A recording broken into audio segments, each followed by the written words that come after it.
The following program is a public access production of Sherry Wicks and Laughing Child Productions, who assume full responsibility for its content. The content of this program does not represent the views of East Bridgewater Community Television, which serves as a forum for community expression and offers TV training, production facilities, and channel time to all East Bridgewater residents and organizations.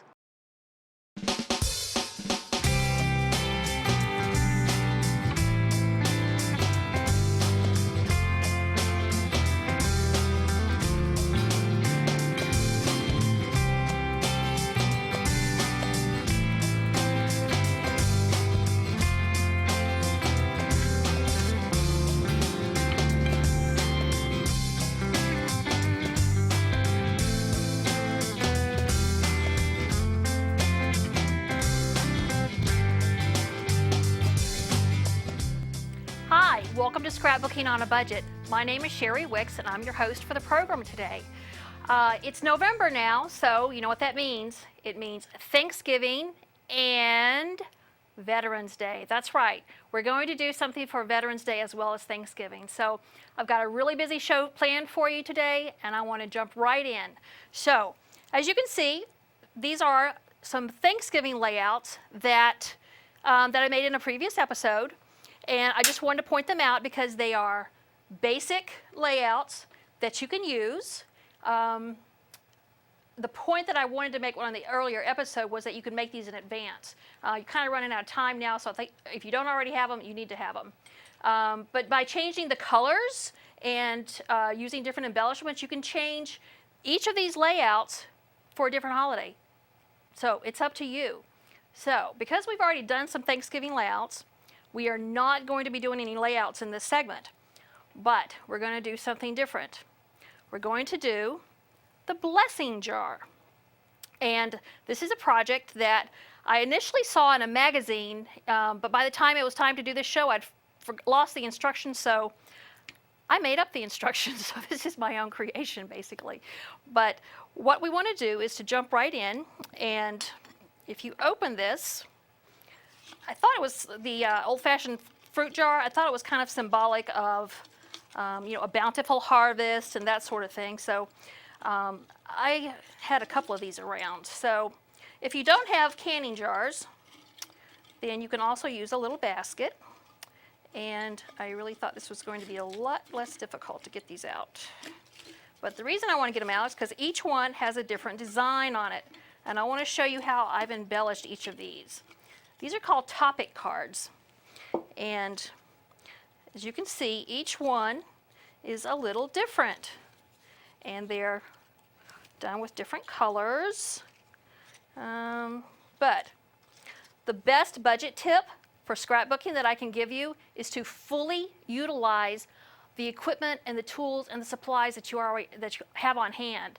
So I've basically used scraps to make this project, and that's what we're going to focus on in this segment, is utilizing leftovers to turn it into something totally different. You know, take lemons, make lemonade, same concept. You'll also notice that each of these is kind of small, so when I actually do a demonstration, I'm going to use this size because this size is a little tedious to work with. So, but what I want to point out is that, like, this one has a sticker on it, and this is a good way to use up the little odds and ends of stickers that you have laying around. For some reason, you've used only 5 or 6 and there's a couple of left. Save them, don't waste anything, but use them for something like this. Also, little scraps of paper. I've used these to cut the different leaves. And so you get the idea. These are topic cards. And if you will email me at budgetscrapper@comcast.net, I will send you back the instructions for the blessing jar, as well as each of the little topics in the topic card. So what we're going to do, we're going to get started on making the instructions. So I'll get these out of the way, kind of just push those over. All right, first thing you want to do is you start with a solid color. In this case, I've used green, but use what you have. Use your scraps. This is 4.5 by 4.5 square. We're going to fold it in half. So, and we're going to make a little card. Now, I've never used punches in the shows before, but I want to tell you that it's probably a good idea to go ahead and invest in some basic shapes, because there's lots of things you can do with, the basic shapes. I've got squares, circles, little. What is this? This is a maple leaf. There it is. I have oak leaves, but things like that, basics. You will be using those in scrapbooking. So what you do. You know me and my ever popular double-sided tape. Take a square of this and we're going to put it down. Remember, double-sided tape has you peel it. The tape is basically between two layers. So you peel off the red part. There we go. All right, and there's the sticky. Sometimes the sticky sticks to the white side, but there, right there, is the double-sided tape. Now, I'm going to peel off the red part there, and that exposes the sticky part. So, if you'll notice on this one, I've actually inked the edges of the leaves. And again, this gives it dimension. And remember, dimension, texture, popping, all this is what you want so that people look at your projects. So, what you want to do is you want to place the leaves on the edge of the double-sided tape, because you want to leave some of the tape exposed so that the button will fit. So, and that's this. All right, we'll just put it down. And then this is the button that we use for the center embellishment. I've already done this one, but what I did, I ran, there we go, there's the front side. I basically threaded the button with some raffia, and then I tied a bow. Tying the bow was probably the most tedious part of this whole project. But we're just going to put it down right there and press it down really good on the double-sided tape. Now, after this part, you just, you glue the instructions in, and I always like to give the reader something to look at besides text when they open a card or something. So that's why I would add this little embellishment as I've done right there.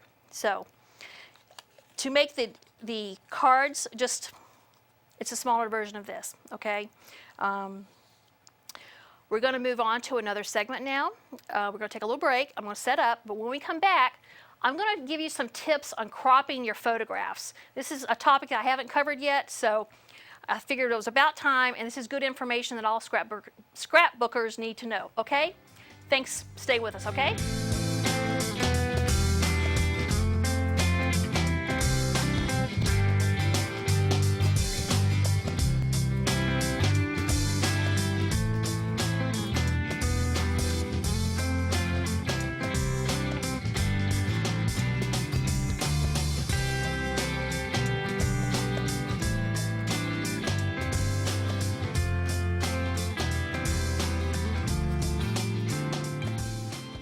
Hi, welcome back. Thanks for joining us again. Like I said, we're going to work on cropping. Now, cropping is how you eliminate distracting or unnecessary elements from a photograph. So you're actually going to be cutting your photographs. And I don't know about you, but when I first started scrapbooking, the idea of cutting photographs really bothered me. I was really timid to do it. But as I started cropping and I realized that I was looking like a much better photographer because of the way I was cropping my pictures.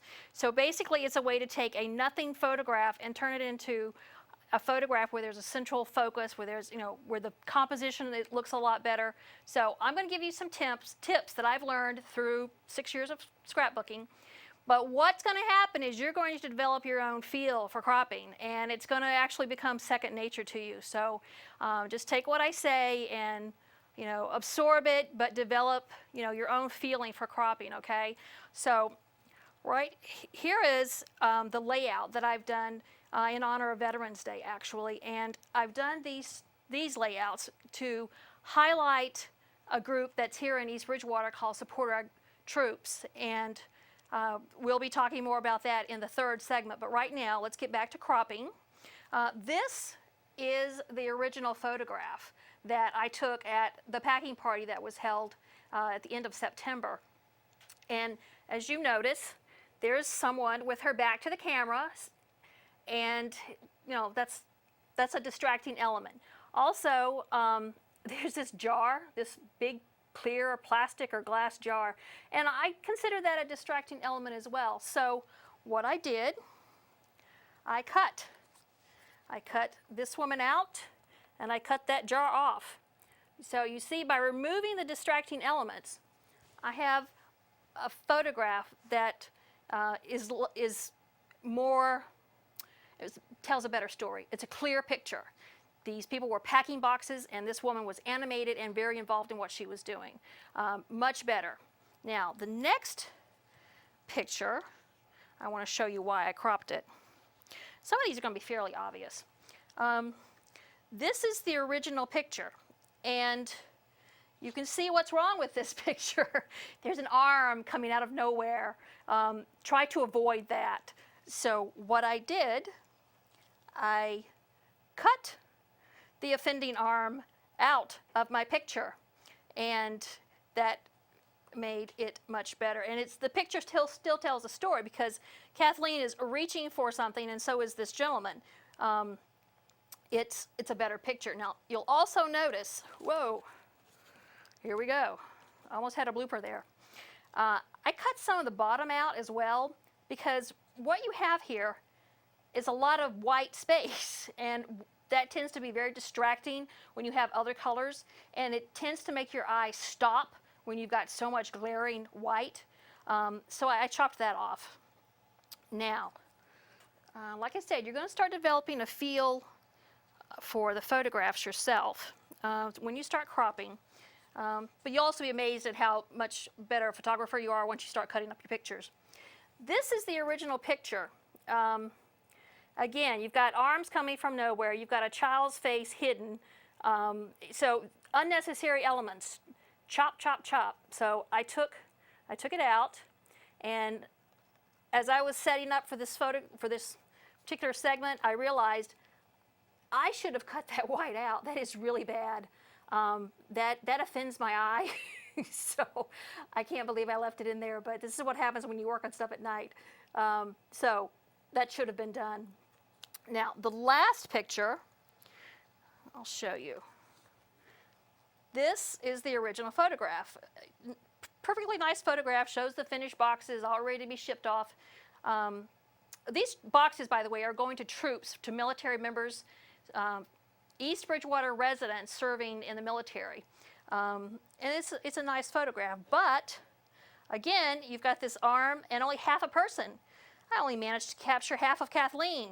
So I chopped Kathleen out completely, and it makes a better story. Now, if you can see in the background here, there's actually someone standing there as well. I wanted to crop some of that extra space out, but by doing that, I would have cut her in half. And, again, we don't want to do that. So that's kind of why I left that little bit of space there. So I hope by just showing you the pictures I've cropped and telling you why I've cropped these pictures, you can kind of get a feel for cropping. But basically, don't be afraid to cut your pictures. And usually you get duplicates if you have them developed anyway. And if you're printing from a digital camera, just print another one. I do like to use a little page trimmer for trimming my photographs, just because it's small and it's easy to manage, and it's got these little grid lines on it, so I can measure in 1/4 inch increments. We're going to take a little break again, and I'm going to set up for the next the next segment. And when I come back, we're actually going to learn how to use more of our scraps. So stay with us, okay?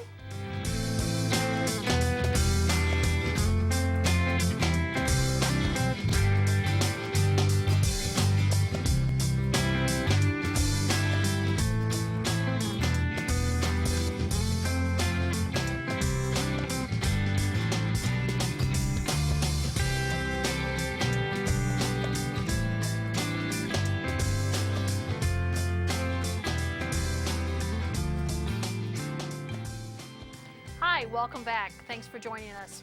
I realized after the end of the last segment that I had only talked about the technical aspects of cropping on this page, and I hadn't talked about this page or any of the specific scrapbooking processes or techniques on these pages.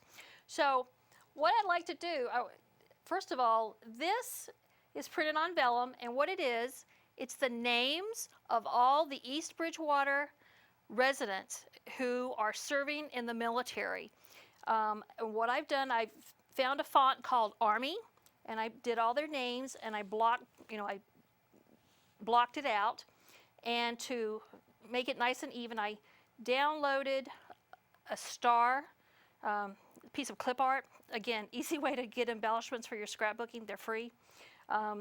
And then I printed on vellum. Now, if you'll remember, when you print on vellum, I said you need to change your print quality settings to draft, because if you don't, your printer will lay down too much ink and it will smear. So when you're printing on vellum, which is really easy to do, just change your print settings to draft, okay? Now, in addition to printing it out from the computer, I've also done the title, Hometown Heroes, because that's what they are, Hometown Heroes. I've taken some gold metallic ink and I've edged all the edges around here. And the gold ties in with the embellishments. And I've also put gold around the edges here. If you can see, all the edges are inked. And again, when you ink the edges, it creates a visual barrier between the item and the background. And so that makes the elements on your page pop. And I'm going to move over here. And again, I've printed the title, Support Our Troops, on vellum, inked it with gold metallic ink, as well as all the mats. Now, these are actually double matted. I put the first mat is on a piece of gold paper, gold metallic paper. And it's just the thinnest little line, and that's to separate it from the red. I liked the red, but I didn't want to use the red as the first mat because it would have blended too much with this gentleman's shirt. So I wanted, again, a visual separation between the shirt and the mat. So that's what I've done, and I've also, again, inked the edges.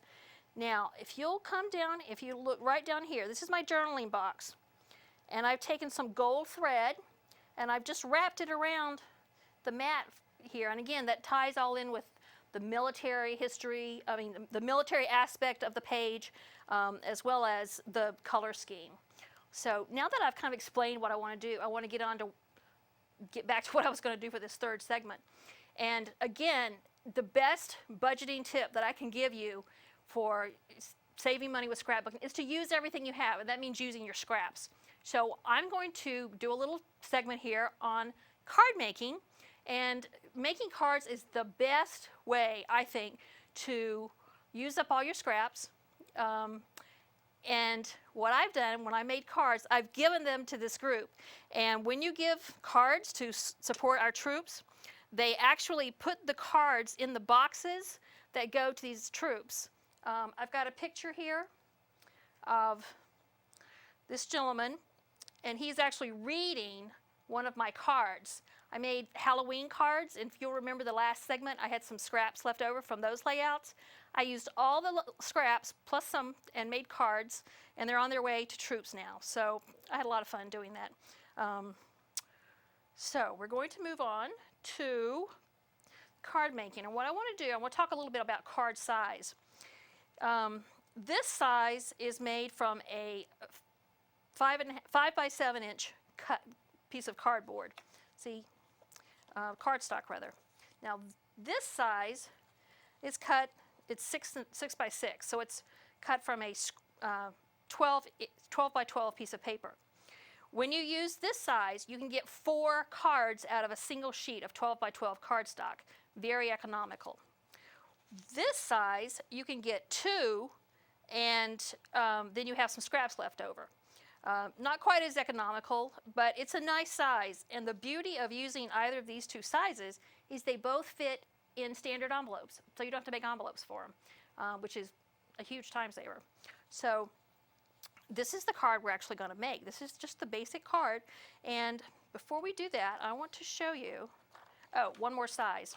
You could actually fold a sheet of 8.5 by 11 paper in half, cut it, and then you would get basically this size. This is too big. It's just big enough, or bigger than this size, that it won't fit in an envelope. So I recommend cutting your 8.5 by 11 paper this way. You're going to make a cut so it's 7 inches and scrap that you can use for something else. And then on my paper cutter, I actually have the 5 by 7 size marked out. So we just move it over to that size. That's one card. And here.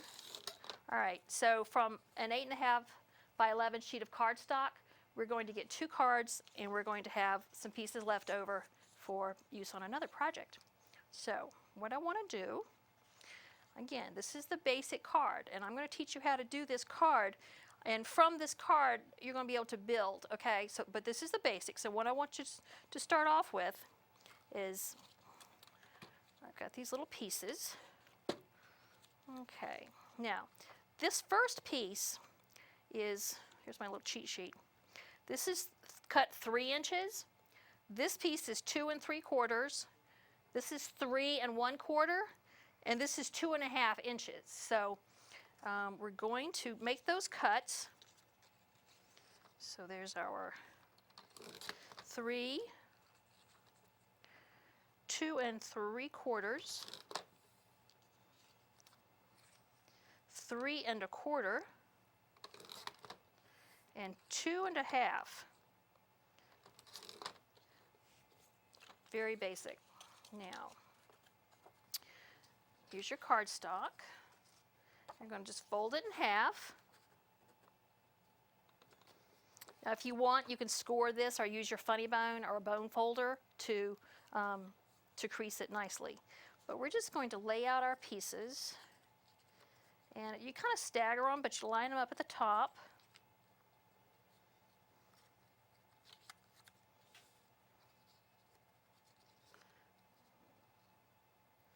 All right, and now for card making, I do recommend using a glue stick. This is the only time that I ever use a glue stick, is for card making, because you don't have to worry about the acid-free and the lignin-free requirements when you're making cards, because they're not really for archival purposes. You're using your scrapbooking paper because it's a scrap otherwise. But just lay out your strips to kind of get an idea of where you want them. And I'm going to move this first piece in about 1/4 inch. I'm going to there. Line it up at the top and move it in 1/4 inch. Now, just so these middle 2 pieces are centered, I'm going to go to the other side and put the other end piece on. That way I'll know the space that I have to work with in the middle. So again, up at the top and over about 1/4 inch. Okay, now we've got these 2 pieces, and I kind of visually, just put them on here, see how it's going to take. So I've got about a little over 1/16 of an inch between each strip to play with. So by laying it out first, I can line it up, pretty accurately. Again, don't waste your time measuring. Life's too short to measure. So, all right. Okay, we've got the basic background of our card done, and now this is the message that I've printed. I just did this on my computer. Now, what I also did, I used the decal blade on my paper cutter to cut this edges, so it's got a bit of texture to it. If you don't have a decal blade, this is a good way to use up all these little edger scissors and things that you probably got, and that maybe you still have at your scrapbooking table, or may have wound their way to your kids' craft table. Either way, good way to use them. So I'm just going to put some glue across, and then we're going to do this. And there is our card. Now, doesn't get much more simple than this, okay? So I want to just point out how we've used up some more scraps with the printing. I printed the greetings on the paper that was going to be wasted when I printed this part out. See, if I had just printed this, all this would have been wasted. So I added some of my greetings, so we're saving that, utilizing it well. And then this is the inside greeting, and again, I use my decal cutter.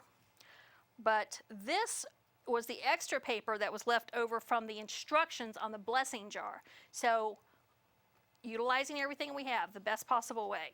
Okay, so the inside greeting says, "In this season of Thanksgiving, I count you among my many blessings. Thank you for your service to this country." Straightforward and simple. We're going to put that in. All right. I'm doing this upside down. Is that even? Yeah, there we go. Okay, no, that's not even. Straighten it up a little. Okay, here we go. All right. From this basic card, you can do so much. Now, you can cut the edges with decals, paper cutters. You can round the edges. You can ink the, let's see, this one. See, I've inked the edges. That makes a big difference. And you can use vellum. Any of these, again, I'm just using scraps. This is stuff I had on my table. But this is a good jumping off point, the basic card, and all kinds of things. Now, if you remember the Halloween layout, remember I used these orange vellum as they were pumpkins, they were mats. Well, this is an extra pumpkin that I had over, so I just tore it in strips, inked the edges, used some of my spiral cut vellum paper, and made the stems. And this greeting I actually stamped with some little tiny stamps that I have.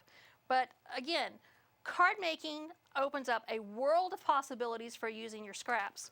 And what I would encourage you to do, well, I actually challenge you to do, is to make some cards and sign, make a little greeting that say, just write a little thank you note, something nice, and then on the 2nd and the 4th Tuesday of each month, this group, Support Our Troops, they meet at Town Hall.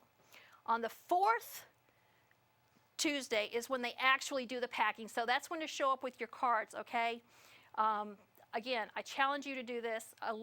These simple messages really go a long way to encouraging our troops, and I can't encourage you enough. I'm just asking you, please do it. You've got the materials, okay?